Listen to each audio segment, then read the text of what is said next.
All right, folks, we're going to have a couple videos here to wrap up hygrometry, and ironically, we're going to start off our lecture here with hygrometers. The goal of these lectures is to simply wrap up the different ways that we measure water vapor in the atmosphere, finish off with some pros and cons, and hopefully do so in a slightly more coherently way than we had our last lecture. Although I think most people enjoyed the little bit of off-the-cuff delivery and exchange the other day. So when we talk about hygrometers, we've got a really fancy term for it: equilibrium sorption of water vapor. And sorption, you know one key term related to sorption, that's absorption. If something absorbs water vapor, it's going to in some way attract it. And then we got the other one that's basically the same thing, adsorption. And adsorption is the idea that it still is going to take on water vapor, but it's not going to permeate through any type of membrane or surface. It's going to be surface based. And so, of course, every time I start my video, I got to re-click on the slides. And so when we talk about sorption in and of itself, the idea is that we can look at sorption in a number of different ways. The one that we've brought up on occasion in class is the expansion and contraction of certain materials such as hair, human hair, horse hair. The idea that those of us who may have longer hair with a proclivity to at times be curly may notice on days that it's more humid than others, their hair doesn't behave the way that they wish to. Some of those issues I don't have to deal with, and I'm guessing a few others in here don't as well. Electrical properties, resistance and capacitance change when there's different amounts of water vapor within an instrument, and these are going to be set up in a way that you might have a polymer that has a dielectric related to water, and that's going to be more this idea of an electric hygrometer as well. And so here's your long bullet, and by the way, feel free to pause these slides at any time. I'll go relatively fast because I don't think you're in the mood for a super long lecture these days. And so when we are looking for a hygrometer, we need a material that can reverse itself. In other words, it can take on moisture, it can let go moisture. It can be reproduced. In other words, we want a certain amount of water vapor to be absorbed in the same way multiple times over and over, and to be detectable in some way. So again, reversible, reproducible, and detectable. And if we have a material that meets all three of these requirements, it can be used as a sensor for humidity. And so when we talk about sorption sensors, the input itself cannot be relative humidity. There's no property of relative humidity that can be measured due to its dependence on temperature. We don't have pure water. That's actually one of the requirements for a relative humidity calculation from the, purest sense, no pun intended. And so it's one of those things that we have to measure the amount of moisture in the air in slightly different ways. The first hygrometer from many centuries ago was actually wood. Someone found that wood would take on moisture if in a high water vapor environment, and it could then dry out. And so if you've ever left a piece of lumber sitting outside and it rains, it may expand a little bit and then contract a little bit. With the cost of lumber, I probably wouldn't leave any lumber outside these days. But the idea here is simply that the mass behaves as a function of humidity. It's going to increase and decrease depending on how much water vapor, because it is going to absorb, and also I guess certain substances would adsorb as well. And so there at least needs to be some level of hygroscopic nature to whatever our sensor is. And remembering back to things in 103, we have substances that are hygroscopic, that are going to attract water, and then we have the opposite, hydrophobic. And so we're looking for something that doesn't have to be purely hygroscopic, but it has to at least have a tendency to take on water vapor. You don't want something that repels water or is hydrophobic. You wouldn't want to have oil, for instance, be your absorption sensor. That would be a really unbelievably terrible choice. And so hair, again, is a method of measuring the amount of relative humidity or the amount of moisture in the air. You can see here in the lower left your transfer plot taking the data from the top table and putting it into a plot form. And so we don't have a purely linear setup with hair, but it actually isn't all that bad.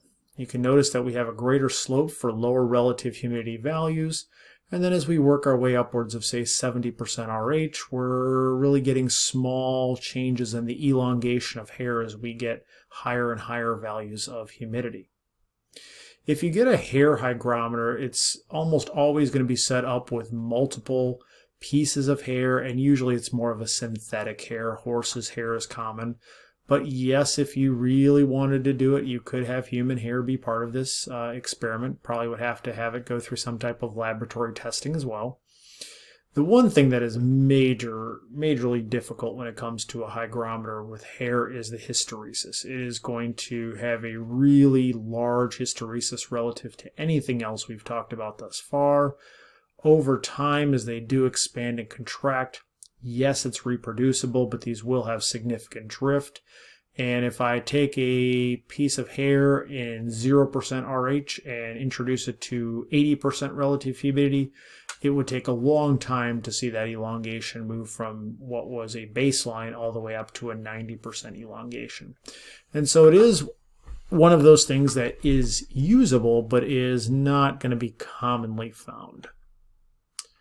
Electric hygrometers, as is written on the screen, work from a principle that we still have this hygroscopic attraction of water vapor and some porosity to the sorption sensor that allows the water to sink in relatively easily.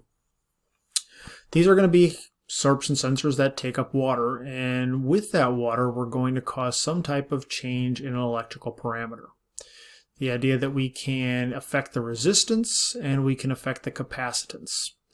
And so you may recall back a while ago when we were talking about measuring precipitation that we referred to certain types of buckets and how they would measure things using the dielectric constant of water. And so it's effectively the same situation here, where if we have more or less water vapor, we start to have the dielectric constant increase or decrease, and we can in turn measure this in changes in resistance or capacitance within such an electric hygrometer.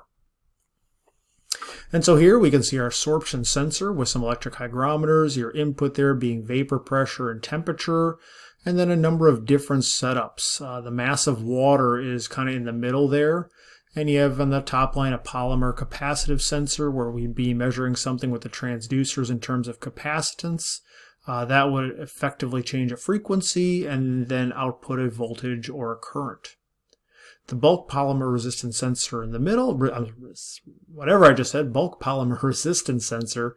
Here we have, again, massive water changes the resistance, and then we're going to have that converted to a voltage or a current that can be measured by some type of data logger.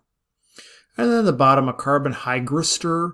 The idea here, you have a capacitance that's increasing with increasing relative humidity. And so as we absorb water, we start to change the size of a filament within one of these systems.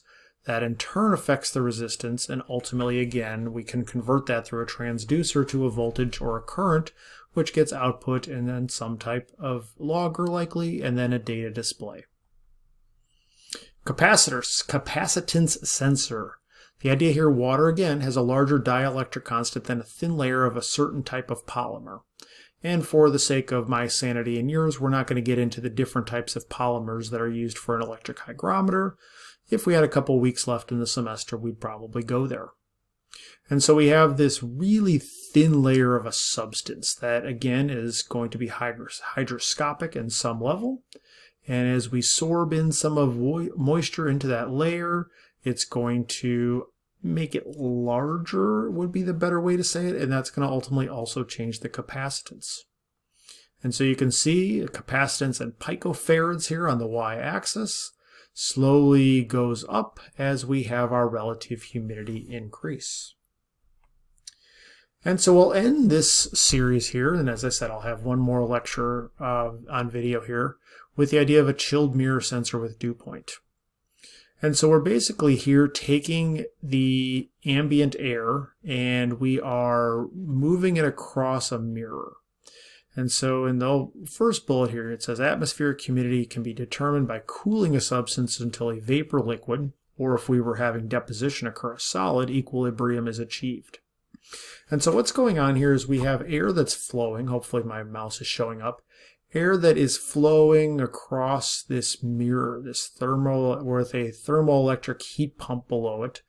We have an LED light that is pointed down at a certain angle towards this mirror, and two different photodetectors to detect how much of this light-emitting diode source is making it to both 1 as well as to 2.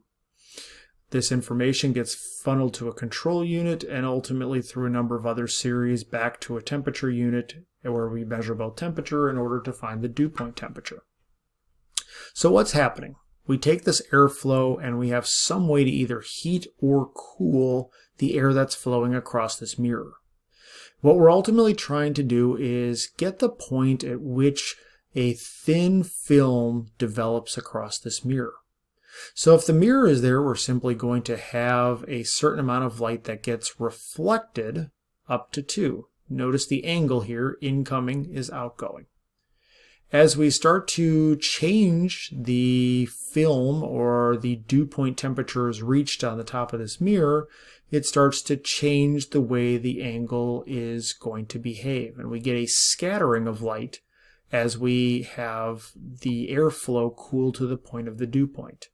And so the ratio that is determined from these two photodetectors is understood that when it hits a certain ratio, we've hit the dew point. And so this heat pump is continually changing, and we read how much heat is being added, how much cooling is taking, so on and so forth. Ultimately, we're cooling it down, even though it's called a heat pump. I should be much more careful than I am. We're cooling it down so the air here gets cooled down to its dew point, and we can form that film. And so it's a very interesting, very complex, to be fair, way of measuring the amount of moisture in the atmosphere. All right, we're going to take a break here, and I will have another video here shortly. In other words, you can start watching the next video whenever you want. Take care.